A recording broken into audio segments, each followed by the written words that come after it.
আসসালামু আলাইকুম। সংবাদে আপনাদের সবাইকে স্বাগত জানাচ্ছি। আমি ফিরোজ তোহা। শুরুতেই সংবাদ শিরোনাম। বাংলাদেশের সর্বশেষ গুরুত্বপূর্ণ আপডেট সংবাদে আপনাকে স্বাগত। শুরুতেই সংবাদ শিরোনাম, পরে বিস্তারিত। শুরুতেই জানিয়ে দিব, আন্দোলনকারীদের দাবির মুখে সৈয়দ রেফাতকেই প্রধান বিচারপতি করা হলো।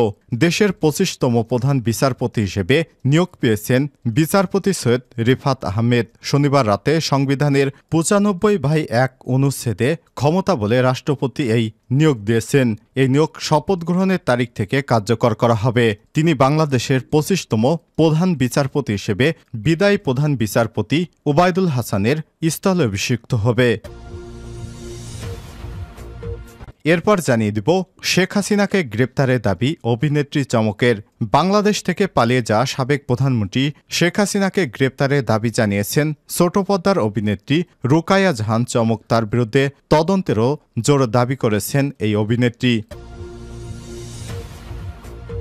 এবারে জানাবো, হত্যাকাণ্ডের তদন্ত চেয়ে জাতিসংঘকে চিঠি দিবে বিএনপি।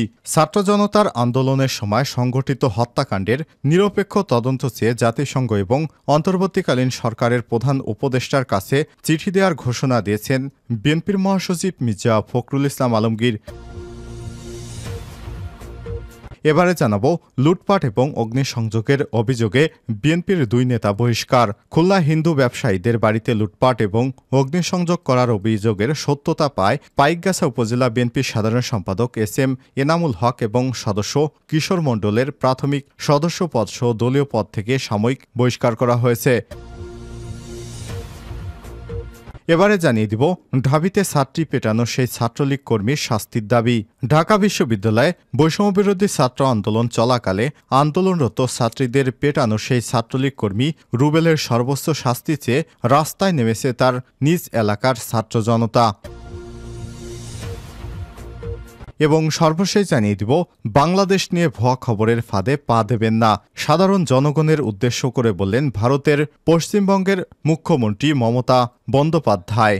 বাংলাদেশ নিয়ে উস্কানিমূলক ভুয়া এবং মিথ্যা খবরে পা না দিতে পশ্চিমবঙ্গের মানুষের প্রতি আহ্বান জানিয়েছেন মুখ্যমন্ত্রী মমতা বন্দ্যোপাধ্যায়। এছাড়াও বাংলাদেশ নিয়ে উস্কানিমূলক কথাবার্তা না বলতে রাজ্যের রাজনৈতিক নেতাদের অনুরোধ করেছেন তিনি। মমতা বলেছেন, বাংলাদেশে চলমান পরিস্থিতি নিয়ে ভারতের করণীয় ঠিক করবে কেন্দ্র সরকার।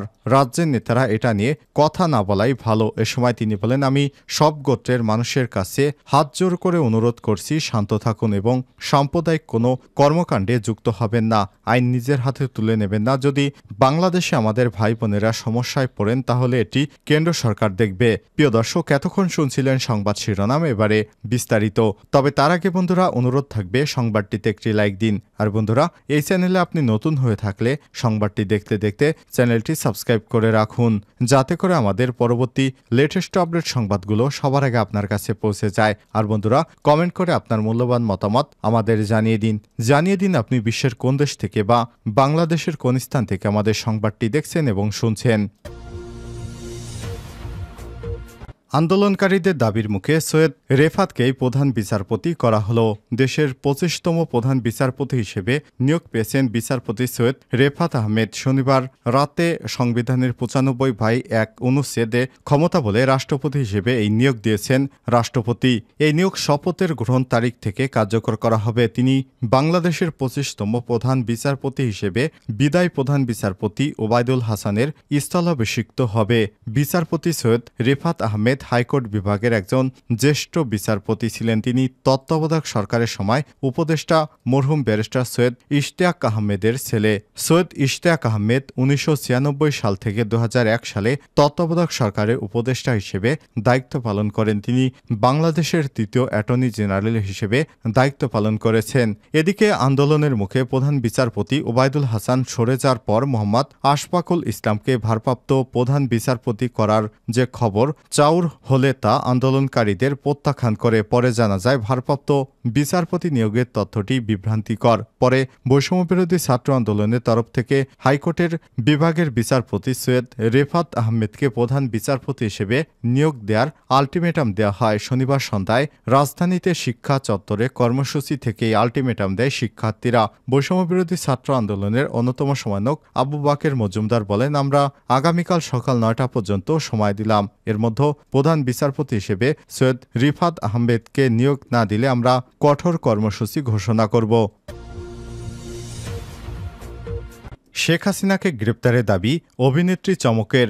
বাংলাদেশ থেকে পালিয়ে যাওয়া সাবেক প্রধানমন্ত্রী শেখ হাসিনাকে গ্রেপ্তারের দাবি জানিয়েছেন ছোট পর্দার অভিনেত্রী রুকায়া জাহান চমক। তার বিরুদ্ধে তদন্তেরও জোর দাবি জানিয়েছেন এই অভিনেত্রী। শনিবার সংবাদ মাধ্যমের সঙ্গে আলাপকালে শেখ হাসিনা সরকারের পতনের পর এখন স্বাধীনভাবে মত প্রকাশ করতে পারছেন জানিয়ে চমক বলেন, এখন আমরা প্রশ্ন করতে পারছি, আগে তো প্রশ্ন তুললে আয়নাঘরে নিয়ে যাওয়া হতো।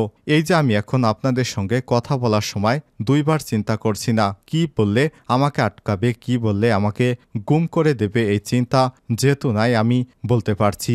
এ সময় দেশের অর্থনীতির সংকটের বিষয়টি সামনে এনে বিদেশে সাবেক মন্ত্রী এমপিরা যে সম্পদ কুক্ষিগত করেছেন তা দেশে পাচারকৃত সম্পদ দেশে ফেরানোর দাবি জানান তিনি। চমক বলেন, বড় বড় মন্ত্রীরা যারা বিপুল পরিমাণ অর্থ আত্মসাৎ বা পাচার করেছেন তাদের ব্যাংক হিসাবগুলো জব্দ করে সে অর্থ দেশের উন্নয়নের কাজে ব্যবহার করা উচিত। সাবেক প্রধানমন্ত্রী শেখ হাসিনার বিষয়ে চমকের সাফ কথা, শেখ হাসিনাকে গ্রেপ্তার করতে হবে, তার বিরুদ্ধে তদন্ত শুরু করতে হবে। তিনি হয়তো অনেক তথ্য দিতে পারবেন, কারণ তিনি নিজেই বলেছেন তার পিয়নো 400 কোটি টাকার মালিক, তার মানে দুর্নীতির অনেক তথ্য তার কাছে আছে। উল্লেখ্য, কোটা সংস্কার আন্দোলন এবং পরবর্তীতে সরকারের পদত্যাগের এক দফা দাবিতে ছাত্র জনতার অভ্যুত্থানে সামাজিক মাধ্যমে সক্রিয় ছিলেন ছোট পর্দার জনপ্রিয় অভিনেত্রী চমক।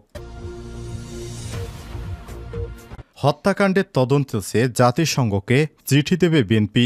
ছাত্র জনতার আন্দোলনের সময় সংঘটিত হত্যাকাণ্ডের নিরপেক্ষ তদন্ত চেয়ে জাতিসংঘ এবং অন্তর্বর্তীকালীন সরকারের প্রধান উপদেষ্টার কাছে চিঠি দেবে বিএনপি। শনিবার 10 আগস্ট রাতে গুলশানে চেয়ারপারসনের রাজনৈতিক কার্যালয়ে এক জরুরি সংবাদ সম্মেলনে দলের এই সিদ্ধান্তের কথা জানান বিএনপির মহাসচিব মির্জা ফখরুল ইসলাম আলমগীর। মির্জা ফখরুল বলেন, এই আন্দোলনে বিজয়ের পূর্বে সরকার তার সরকারি বাহিনী দিয়ে যে নৃশংস গণহত্যা করেছে সেই গণহত্যার ব্যাপারে আমরা প্রথম থেকেই কথা বলে আসছি এবং জাতিসংঘের উদ্বেগ ছিল সবচেয়ে বেশি। আমরা সিদ্ধান্ত নিয়েছি জাতিসংঘের কাছে এ বিষয়ে একটা নিরপেক্ষ তদন্ত চেয়ে আমরা চিঠি পাঠাবো। এ সময় তিনি বলেন, আমরা এটাও সিদ্ধান্ত নিয়েছি আমাদের অন্তর্বর্তীকালীন সরকারের প্রধান উপদেষ্টাকে চিঠি দেব।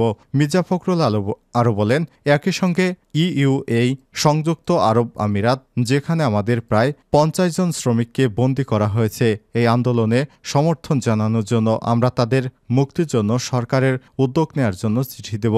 এসব চিঠি 2-1 দিনের মধ্যে দেওয়া হবে বলে জানান বিএনপির মহাসচিব। সংখ্যালঘুদের উপর হামলা প্রসঙ্গে বিএনপির মহাসচিব মির্জা ফখরুল ইসলাম বলেন, আমরা অত্যন্ত উদ্বিগ্ন হয়েছি। দেশে বিদেশে গণমাধ্যমে বাংলাদেশের বর্তমান পরিস্থিতি নিয়ে বিভ্রান্তিকর খবর পরিবেশন করা হচ্ছে। সেখানে বিভিন্নভাবে আপনার সংখ্যালঘু সম্প্রদায়ের উপর আক্রমণ, আইনশৃঙ্খলা পরিস্থিতির অবনতি, এই সমস্ত বিষয়গুলো তুলে ধরছে, যা আমি মনে করি একেবারে সঠিক নয়। কিছু কিছু জায়গায় সমস্যা তৈরি হচ্ছে যা সম্প্রদায়গতভাবে নয়, রাজনৈতিক ঘটনা ঘটছে। লুটপাট ও অগ্নিসংযোগের অভিযোগে বিএনপির 2 নেতা বহিষ্কার। খুলনায় হিন্দু ব্যবসায়ীর বাড়িতে লুটপাট অগ্নিসংযোগের অভিযোগের সত্যতা পায় পাইকগাছা উপজেলা বিএনপির সাধারণ সম্পাদক এস.এম. এনামুল হক। সদস্য কিশোর মণ্ডলের প্রাথমিক সদস্য পদসহ দলীয় পদ থেকে সাময়িক বহিষ্কার করা হয়েছে। এছাড়াও দলীয় শৃঙ্খলা ভঙ্গের অভিযোগে রূপসার উপজেলা শ্রীফলতলা ইউনিয়নের 5 নেতাকর্মীকে শোকজ করা হয়েছে। শনিবার 10 আগস্ট খুলনা জেলা বিএনপির আহ্বায়ক আমির এজাজ খান, সদস্য সচিব এস.এম. মনিরুল হাসান বাপ্পির স্বাক্ষরিত পৃথক বিজ্ঞপ্তিতে সব তথ্য জানানো হয়েছে। ঢাবিতে ছাত্রী পেটানো সেই ছাত্রলীগ কর্মীর শাস্তির দাবি। ঢাকা বিশ্ববিদ্যালয়ে বৈষম্যবিরোধী ছাত্র আন্দোলন চলাকালে আন্দোলনরত ছাত্রীদের পেটানো সেই ছাত্রলীগ কর্মী রুবেলের সর্বোচ্চ শাস্তি চেয়ে রাস্তায় নেমেছে তার নিজ এলাকার ছাত্র জনতা। শনিবার 10 আগস্ট বিকেলে কুয়াকাটা চৌরাস্তায় মানববন্ধনে শাস্তির দাবি করেন তারা। মানববন্ধনে বৈষম্যবিরোধী ছাত্র আন্দোলন, গণ অধিকার পরিষদ, ছাত্রদল সহ স্থানীয় বেশ কয়েকটি সংগঠনের কয়েকশো মানুষ একত্রিত হন। জানা গেছে, রুবেল খান কুয়াকাটা পৌর ছাত্রলীগের একজন সক্রিয় কর্মী। তিনি কুয়াকাটা পৌরসভার 4 নম্বর ওয়ার্ডের বাসিন্দা এবং কুয়াকাটা পৌর আওয়ামী লীগের সদস্য মোহাম্মদ নুরু খানের ছেলে। রুবেল দীর্ঘদিন কুয়াকাটা পৌরসভার ছাত্রলীগের রাজনীতির সঙ্গে জড়িত।